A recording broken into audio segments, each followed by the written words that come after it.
This podcast is brought to you by Penji. Penji is a creative subscription service that gives you access to pre-vetted, agency-trained creatives from all over the world. From graphic design to illustrations to social media management and web development, it's all included for one monthly price. It's time to say goodbye to the hassle of searching for top-notch creative talent. With Penji, you get quality and consistency delivered right to your inbox every day. Carefully crafted for you by humans. So meet your new creative team today. Head over to penji.co for more and enter the coupon code located within the podcast show notes. Hello, everyone, and thank you for joining us on Fully Managed. Thank you, Cody, so much for joining me today. I really appreciate it. Thank you. I'm happy to be here. Beautiful. So today we're going to start with a game. I like to change up my game per guest, so this one's specifically for you. Okay, this game is called Search Showdown.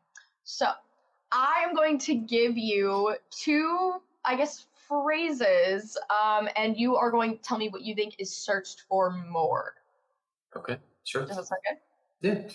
It's okay if you're wrong. I don't think anyone could really just know this unless they're looking them up regularly. But okay. So the first one is, are you ready? I am ready. Let's roll. Okay. Keep game face on. Okay. First one is how to rank on Google versus how to go viral on TikTok. The latter. Definitely how to go viral on TikTok is search one. You're wrong. No way, really? How to rank on Google? That's fantastic. I was also surprised by that. So don't worry. Super happy about me being wrong there, to be honest. Yeah, no, that's nice. I think people, maybe they're not really looking up how to go viral on TikTok. They're kind of just trying to go viral on TikTok. They're just trial and erroring it. Yeah, that's a lot. I think a lot of TikTok in general. No, that's a little hopeful. So okay, next one is ChatGPT for marketing versus SEO tools 2025. Oh, the former, ChatGPT for marketing, I think. I'm so sorry that it is. Really? Wow. Well, hey, that's, again, fantastic SEO tools. Searchbloom has a plethora of them. Go visit our website. Yeah, I think that perhaps, it's like maybe the specific way in which it's mentioned. Like maybe people wouldn't look up ChatGPT for marketing, but they'd look up like AI tools for marketing. You know what I'm saying? Because in chat, they could just look up marketing tools in ChatGPT, I guess. You know what I'm saying? I think that might be like the exception, but I know where you were going with that. Yeah, I mean, it's definitely hype right now for sure. Like there's a ton behind it. So that's why I lean towards it, but it makes sense. Yeah. No, yeah, I think it was really on phrasing for that one because I would, if the phrasing was different, I would positively think it would be the first one for sure because there's like everyone is, everyone's looking into that now, especially if they want to spend less money. Whatever it may be, AI tools are really, big buzz right now. Okay. Next I hope one. I just get them all wrong at this point. If you're wrong, but it's a good thing. We're happy that it's the other way around. Then I think that it's a win-win. Absolutely. Okay. Next one is best marketing podcasts versus best productivity hacks. I'm thinking. Well, that's a hard one. I'm thinking the best marketing podcast, only because I'm in marketing. I'm so sorry. Yes, wrong again. I wouldn't have gotten any of these right. I just want you to know that it's okay. I was surprised about a lot of these. I'm going to be honest. Wow. Yeah, that one, I'm almost just thinking that it's, maybe people aren't really looking up marketing podcasts. Maybe they're just stumbling upon them. I don't know. This is a marketing podcast, so I wish that the first one was the one that's looked up more. However, maybe we're just pessimistic on that one winning. I get it. I would never look up best productivity hacks. I would just look up things to be productive. I don't know. Maybe if people are watching reels about it, I don't. There's weird stuff that goes viral, right? So, yeah. All right. It's good. Okay. Last one. AI generated content versus human copywriters. I think the former, again, I think that's the big buzz. So yeah, I'm gonna go with. Congratulations! Hey, we got one right. Although I don't recommend it. Yeah. Maybe you can again. I think that it can be used very well as a tool, but maybe not for an entire all of your content to be made. Maybe not the best choice, but who am I to judge? But anyway, Cody, thank you so much for entertaining me with this game. I wouldn't really worry about getting any of these wrong. I think they're genuinely surprising. But I think people are constantly genuinely surprised about certain things that are searched for more often than others. Me specifically, when I'm going in Google and typing something that I think would be looked for a lot, and then what comes up in relation to those 4 words that I'm typing is completely different than what I expected to come up. Yeah, it's. I think everybody searches a little bit different, and what I've found is that where you're located, you have people in different states or countries. They search in different ways. So like a plumber near me, I might search for, but somewhere in for example, New York in a borough, they're not going to be searching for plumber near me as much as they might a certain borough. It's pretty interesting the way that it evolves, it changes. Yeah, it is really interesting. I think that, there's a lot of things to consider where, your area might affect what is searched for more often. And I think a lot of people don't consider that factor. Yeah. So thank you for participating in our game, but now this is all about you from now here on. So Please tell us a little bit about yourself. Tell us about, since this is a lot about your business journey, tell us kind of, how you came into founding Searchbloom, how you got to this point in your career, what you're doing today, and everything in between that you think would be relevant to share with our audience. Well, it's a long story. Searchbloom is 11 years old, right? So congratulations. Getting past that 10-year mark is a real big milestone, so that's incredible. Thank you.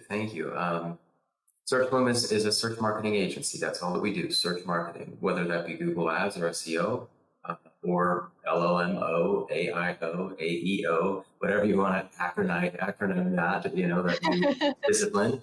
I just actually wrote a white paper on it anyway, but I think just to kind of lead up why I started Searchbloom is I felt it required.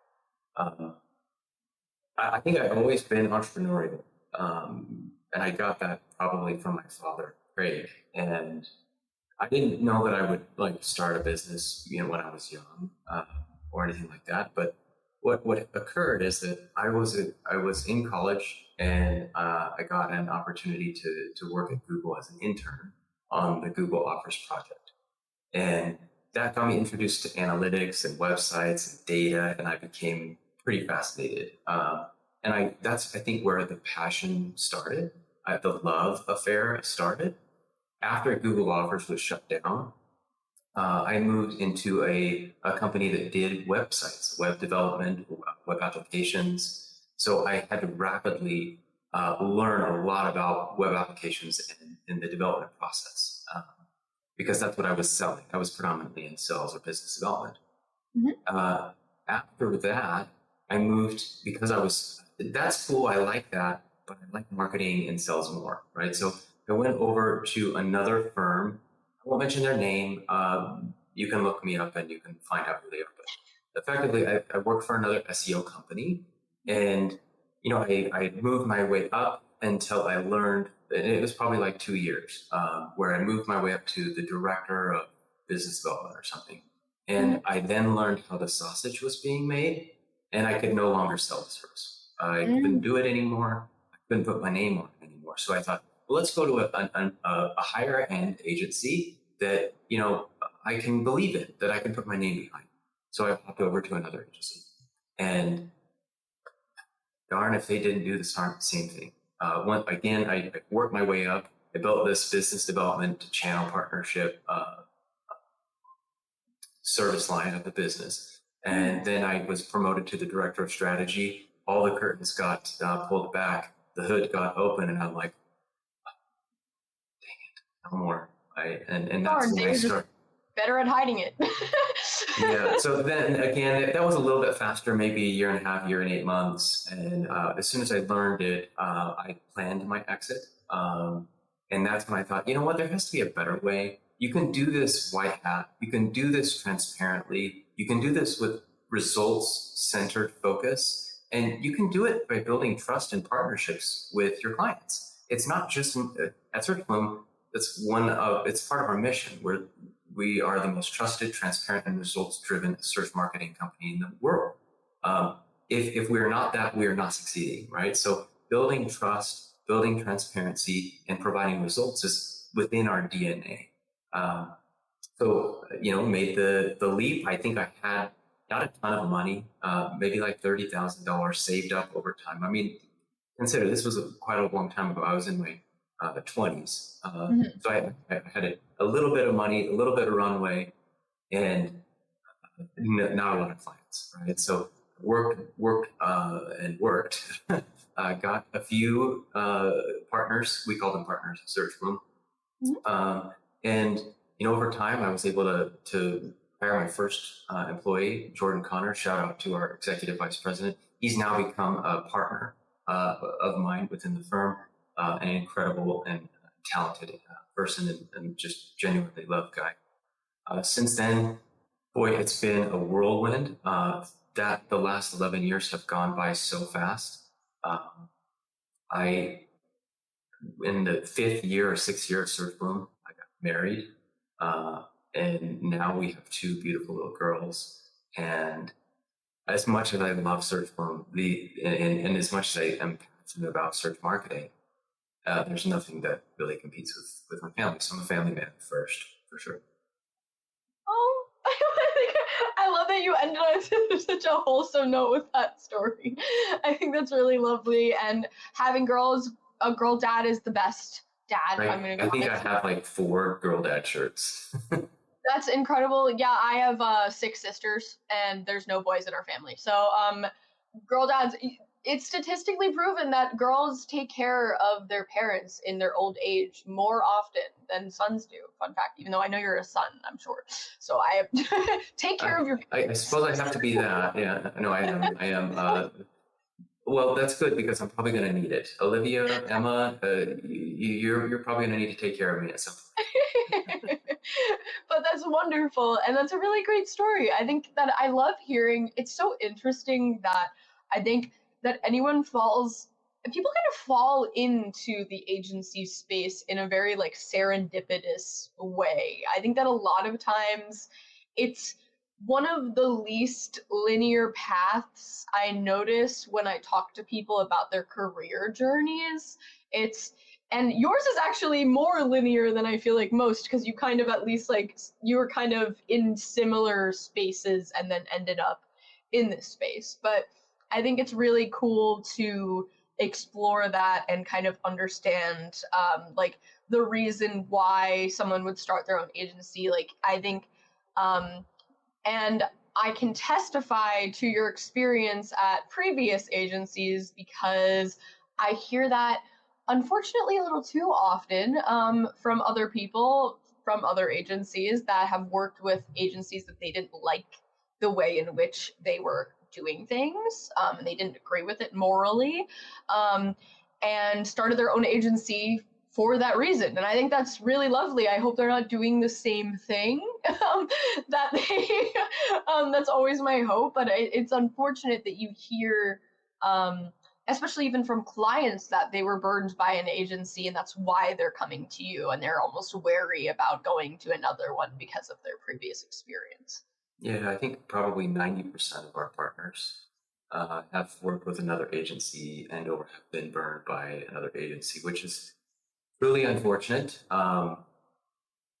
It gives SEO and search marketing a bad name, but at the same time, I have to give credit where credit is due, because way back then, the goal was to, as it is today, rank on Google, rank on search engine, rank on answer engine, right? Back then, answer engines didn't exist, but rank on Google. And it was just super easy. Like you could just manipulate and trick Google really, really easily.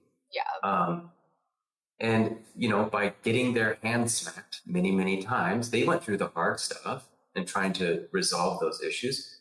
Tip of the cap, I suppose, to being one of the first or some of the first to be doing it. But ultimately, there comes a point where ethics and morals triumph anything else, in particular money, right? I saw the second agency that I worked for made gobs of money, right? Net profit was crazy. Gross margin was like 70%. And I'm just like, holy moly, how is this possible? And then I learned, and I'm like, oh, I see. Yeah. Yes. That makes sense, and I can't do that. Yes, no, I completely understand that, and I agree that there's an important part of it to give credit where credit's due, especially with like maybe not specifically with or as specifically as SEO, but in marketing in general. I think a lot of people have misconceptions about how it works and then feel that they're burned by an agency because of misaligned expectations and maybe unrealistic expectations that they put on that agency. And that is something that happens too. But I think it's also at the liberty of that agency to communicate properly to make sure that there are proper expectations set for their client. And I think that is also something that doesn't happen as often as it should too, which is why clients often feel burned.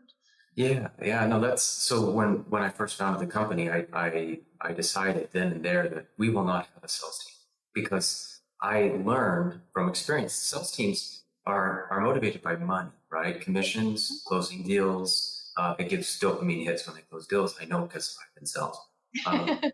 And the thing is when that occurs, they will push anything through that they can to get that dopamine hit, commission, etc. So when we're 100% inbound here at Searchbloom, so when a lead comes in, we qualify that lead just as much as they might think they're qualifying us. We're actually probably kicking out 80% due to unqualification, as opposed to maybe the other way around, trying to fit a square peg in a round hole. We just want to make sure that everything's crystal clear. We're doing our due diligence on the company, just like they're doing theirs on us. And I think that's really important, especially I think like obviously often earlier in an agency's lifespan, I think a lot of people need to accept clients in order to just be able to make ends meet and like make sure that they're building up their portfolio and whatever it may be. But at the same time, once you get to a certain level, I think it's really important to be able to say no, because it's, the more people that you accept that aren't like a proper fit, the more likely you're probably going to get a bad review because you're not like working well with them. And like, that doesn't mean that they're necessarily a bad client across the board. They're just not a proper fit for your agency. And that's just something to be realistic about. And that, a lot of people who are monetarily centered, for lack of better phrasing, don't care about a proper fit. They either have an ego so big that they think that they're a proper fit for everyone, or they just are more looking at that dollar value rather than an actual proper experience for that person, company, whatever it may be. Yeah, it's interesting. Some people will come in and they will have extremely high expectations. And then we're saying, okay, that's great. Very unrealistic, not going to happen. Even if you give us $100,000 a month, not going to happen, right? So we have to like reframe that expectation, but more often than not, they still hold it and they're just not able to work with Searchbloom. And they can take that expectation like elsewhere or else, but it just wouldn't work with us.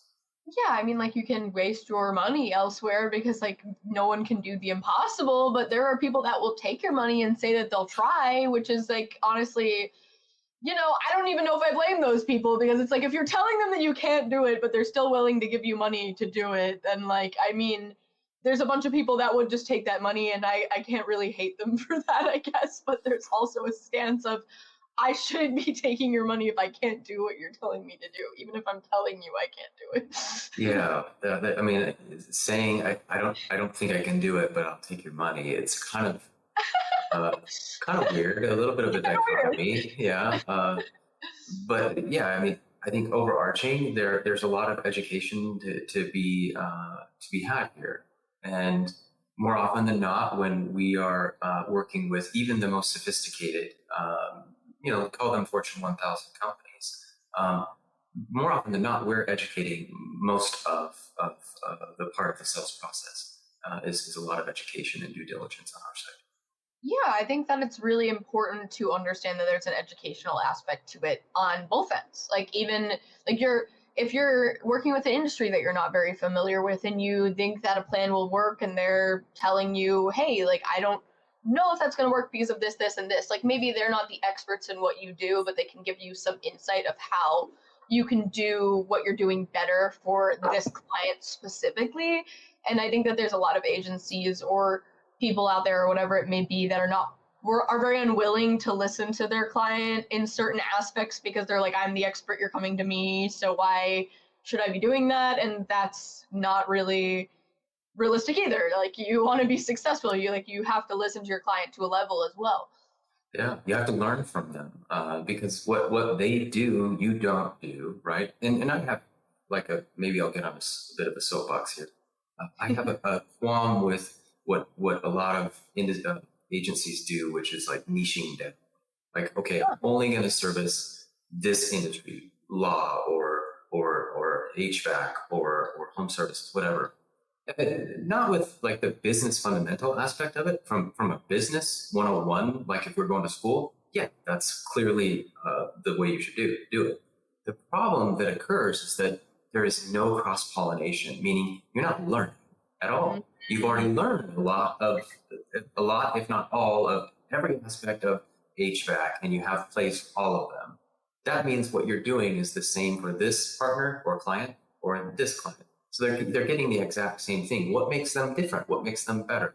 Right? So that's why we do not niche down. We like to work with all kinds of different businesses. Of course, not some of gambling, porn, things like that. We don't do that, but we like to work with a lot of different industries so that we can learn from one industry and take it into another and test. And that's what marketing is, right? Experimentation.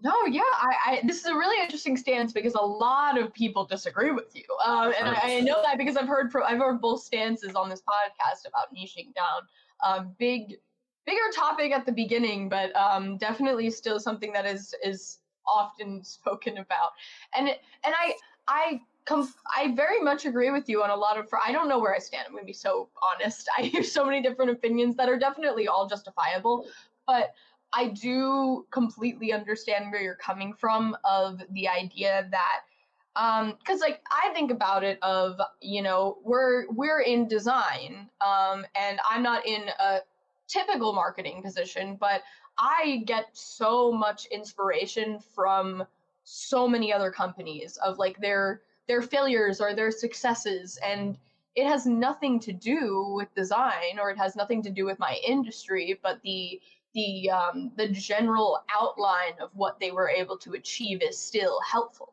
And when you're working with the same client over and over again, not only something that I always think of and that I think that no one really mentions when they niche down is especially if you're working with like local clients, isn't it like kind of a conflict of interest to work with in the same industry? Because what if they want the same things? How can you make everyone rank for the same things at the same level if and I know there's rules in relation to that sometimes as well. Like they won't work with a competitor that's directly whatever it may be, but that's something that I always thought was kind of not talked about in the niching down area either, because that sounds like a conflict of interest.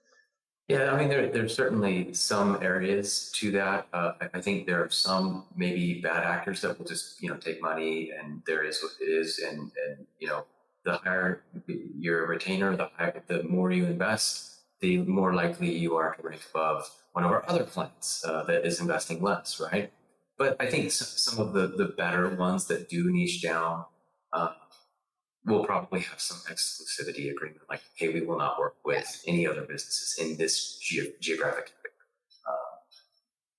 area. Yeah, so I'm sure that there is many that do that, and that would be, probably the most morally correct thing to do if that was something that happens, but I'm sure that it probably comes up more often than, hopefully not more often than not, I should just say that it does probably come up that people don't think about that. And I do talk to a lot of agencies that are also doing local marketing, and they have a niche, so that just doesn't make sense to me in like a lucrative way, but maybe I'm just not as well versed in that to understand how that works out for them in a growth standpoint. But again, that is maybe not their goal. Yeah, I mean, there's a lot of attorneys out there. In the United States, there's a lot of HVAC professionals. Just sticking to those examples, their ICP, their avatar. There's hundreds of thousands of them in this country. So their addressable market is still massive. What comes is operational economies of scale. So again, from a business case, totally makes sense on paper. From an opportunity and learning and cross-pollination standpoint, that's why I favor non-downstream niching. Yeah, because you can work with a client and learn something from them that you wouldn't do if you were normally working in the same industry and having maybe a very similar plan for all. And I'm sure that's really great for efficiency, maybe to be working in one industry, because I think a lot of people, for niching down, say that they're an expert in that field and they can do the best because they're so experienced in it. But I think that you're not as willing to look outside the box and explore different ways of doing something that might be more successful than your current strategy if you don't have experience in other industries and work with them. Yeah, I think there's a lot to be said about that, for sure. Yeah, I 100% agree. Well, okay, switching gears, but kind of going back to something that you mentioned earlier. Okay, so you emphasize trust and transparency a lot with your agency, which I think is really important, and I 100% agree with. What does transparency mean to you in the way of how do you make sure that is always put at the top, or like the top priority for you when speaking with clients? So we have frameworks built, the trust framework, the transparency framework, and the results-driven framework, all of which we are internally and externally pulling data from our partners and from our account leads or what we call analysts. And what that does is it enables a lever of like, how are we doing with trust here with this partner? How are we doing with transparency? And we're auditing these things on a regular basis. How are results looking, right? We're auditing, and much of it is automated, but this is the way in which we can surface areas where, results aren't there, or the partner, we're getting a little bit of lack of trust here. So how can we adapt and build trust, right? So those individual frameworks are kind of, I would equate them similar to an NPS type of situation, but they're very much based on those individual silos of trust, transparency, and results. I think it's great to be able to reflect on what's happening at certain points to make sure that you're doing that. Can I ask what specific things you look for when you believe a client is losing trust, or whatever it may be, however you phrased it earlier? Yeah, well, given specific examples for with regards to trust, everything that we do is recorded, right? So we have fireflies and we meet with partners on Zoom, and there are specific words that a partner might use that are flag words that instantly change their trust score. And that is instantly flagged upstream to leadership and management. so that we can go in and look at that. And then if someone's asking for a particular way of understanding or like a dashboard, say they are, hey, can you build a dashboard for me? That means that we need to focus more on transparency or because they're asking for evidence of what yes, happened. exactly. Okay. Can you show me? Now, more often than not, they don't need to because we're building these things proactively and they have their own setup within the Searchbloom ecosystem. But there are times, of course, where you might have a lack of trust. Maybe a good example is one analyst is moving to another category within the business and transitioning a partner to another analyst in the current cohort there or category of the business. That is a unique situation because the partner has gotten to know this individual. Yeah. They trust them. They've built a relationship with them. And now they're all of a sudden moving to a new person. So we have that trust framework to build trust with the new analyst as well, the incumbent, if you will. They're not new, they're just incumbent. Yeah. No, I really understand that, and I think that it's really great that you have these certain points to evaluate and understand the client better of how they're feeling, and also like it's great that you consider the very natural ways in which someone might like not have trust or need to build it back, because no one really loves to, it's like having a new doctor. Like no one really likes to switch doctors if they really liked their previous doctor, but it's just a natural way of things. Sometimes it just has to happen. What if someone leaves your company? I mean, like it's just how it works, but it really it's really nice to have certain things in place to make sure that that person still feels cared about, even though they're being moved over to another place that there maybe is just like a little foreign to them. Yeah, a new person, a new face, and they just they don't have that experience, that level of trust that they have developed with another individual. So we have a specific play that we run to help our partners understand that this isn't some fresh newbie coming out of whatever, right? They know exactly what's going on because there is a transition process that we follow and a play that we run each and every single time we do these types of things. And also, it's actually a benefit to our partners to have transitions because more often than not, as analysts, sometimes we get blinders on, right? We get tunnel vision, and we do what we do, and we do really well at that thing. But sometimes it's hard to step back and see the forest beyond the trees right in front of you. And having a fresh set of eyes on the account is more often than not helpful. Even though we always have multiple sets of eyes on an account, it's having that adjacent set of eyes is extremely helpful. Yeah, no, I think that's a really great point to be made because, it is.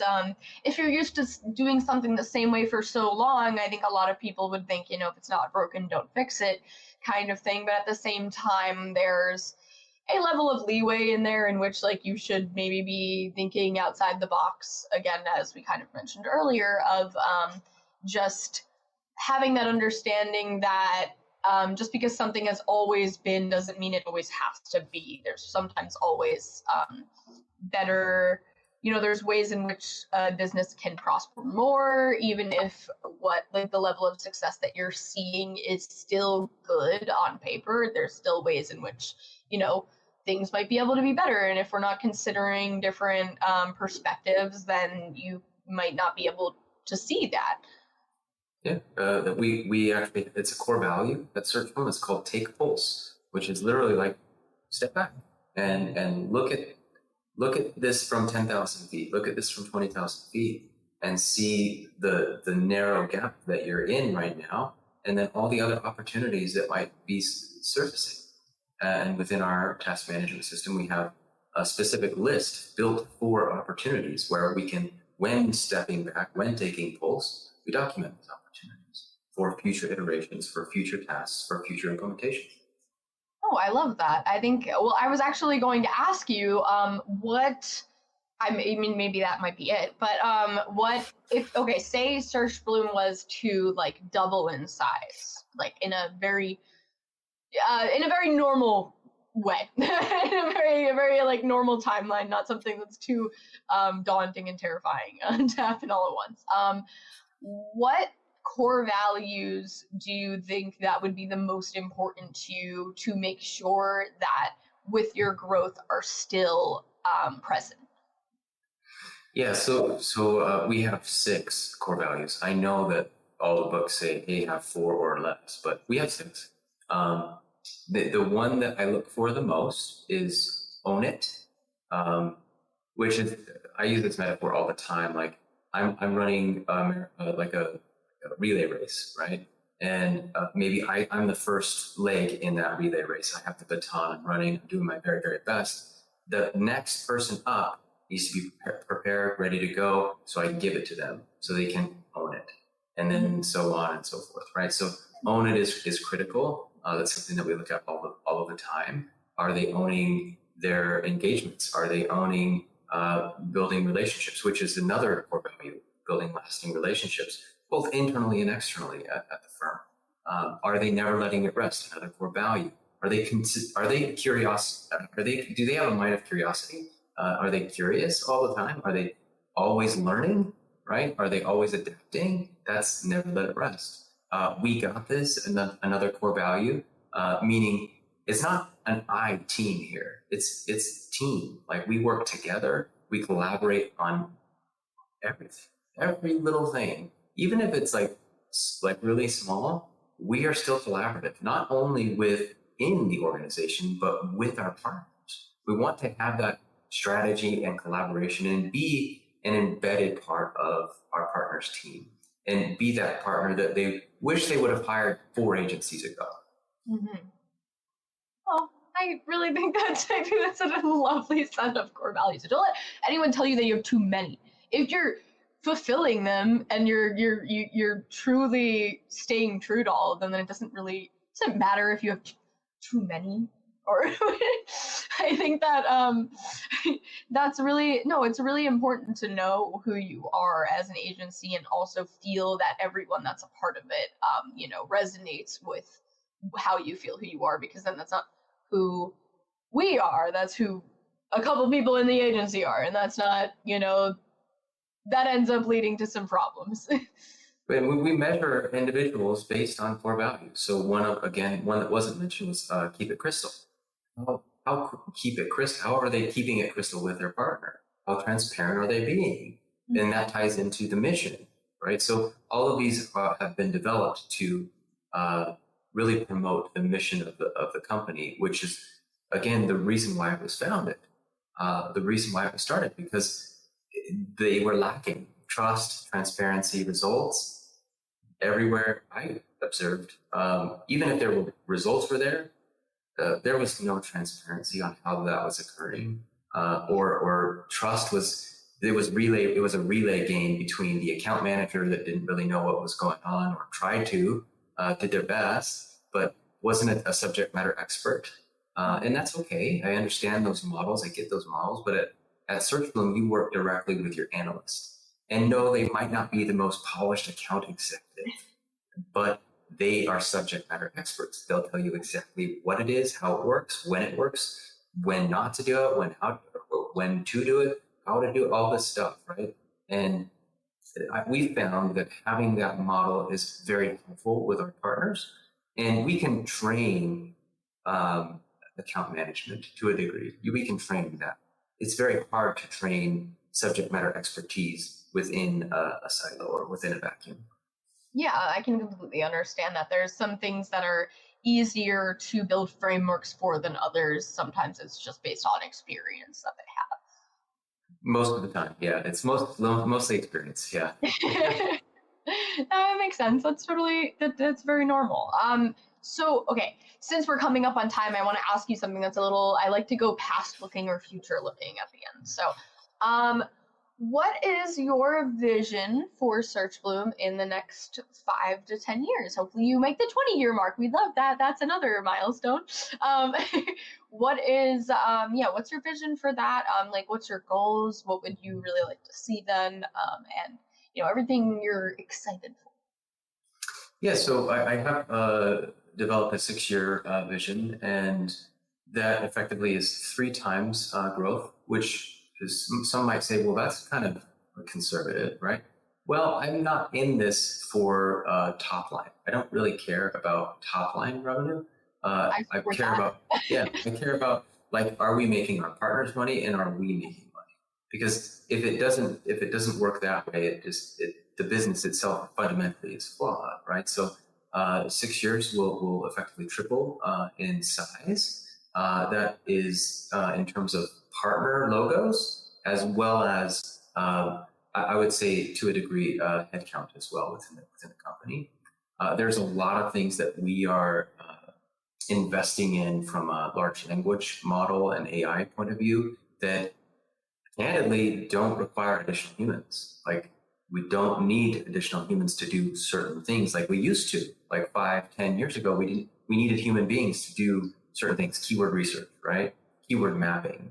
That is unnecessary. We have machines to do that and do it very, very fast, very, very well. And then it goes to the analyst to make sure that it's correct. Like, hey, is there anything that missed here? Is there something that I know that a machine might not, that I can apply to what it's kicked out? Yeah, I think it's definitely very important and almost like unavoidable for the future to have to consider what you can automate that makes more sense and for more efficiency for a business, just because I think that you're really missing out on opportunities in which like your like everyone that's a part of your agency could be using their time better for as well. And I think that's something that is definitely good to consider for scaling. But I really love your mentality about, a lot of people might say that the growth in which you want for that year mark is conservative. But I think, I don't know, I really appreciate the mindset of, you can have these very overzealous goals for growth, and it may be possible that you can maintain all of your values and your happy clients with a very overzealous goal, but it's kind of less likely. And I think that holding the importance of how you treat your clients and how they're feeling and how successful you are in, and keeping like high expectations for yourself and your own work is more likely to work out when you have goals for growth that are a little lower. And I think that's okay. I think that if anything, if you're really maintaining true to your morals and your values, I think that's much more important. So I appreciate you sharing that and being transparent about it, because I think that a lot of people think that that's humbling, but it's not. It's just, you actually care about it. Yeah, I care about stability. I care about our people more than I care about money, right? Top line revenue, whatever. I care about stability. It goes with most agencies where it's like urgent, urgent, urgent, like everybody's running around like chickens with their heads cut off, right? It's crazy in an agency. Not a Searchbloom. We're a stable company. We operate based on stable principles, right? And or at least try to work towards those types of stability components. Ultimately, though, there are other things that I foresee within our vision and have documented. For example, revenue diversification. So everybody knows Searchbloom, it seems like, as an SEO company. And when you look at the numbers, 70% of our revenue is, well, just under 70%, is SEO. Mm-hmm. But what's crazy is we manage $100 million in Google ad spend a year. And people don't know how good we are at Google ads and Bing ads, YouTube ads, these things. So revenue diversification is a critical component of the vision. Building out our other teams, our other disciplines, paid media and things like that. There's a lot that I go into details as well, but suffice to say, like, business 101, right? Those types of things are critical for company and the company's stability. Yeah, no, I think that those are important things to consider, especially if you're trying to scale. Then there are obviously clients that are probably going to be asking for additional services, which is something that is a natural progression for an agency. I think on all fronts, that's just something that kind of ends up working out. I mean, and you find that and it's an opportunity for people at your agency to learn more, and maybe go into different positions in the same agency. It's like, and that is part of your core value, is being curious and learning, and that kind of just tracks with that natural progression of things. Yeah.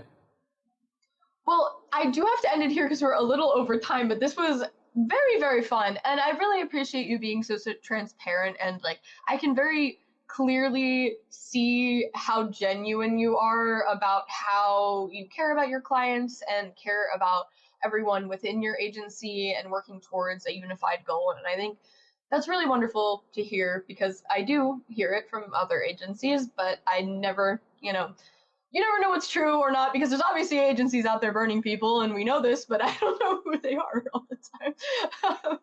But I really do, I feel like your ingenuity and just genuinely, heartfelt about the work that you do. So it's really great to hear. So thank you so much for coming on the show and sharing that. I appreciate it. Thank you for having me. And I really do care. I appreciate that. I'm sure the audience will appreciate it too. So you guys should check out Cody in the description, as well as Searchbloom. And I hope you all have a lovely day. We do nothing without you. And thank you for listening. Bye-bye. You've been listening to Fully Managed, brought to you by Penji. Check out the show notes to learn more about today's guest, and to learn more about Penji, the human-first creative subscription service, head over to penji.co. And by the way, if you're still listening, it would mean the absolute world to us if you were to share this podcast with a friend, and of course, subscribe.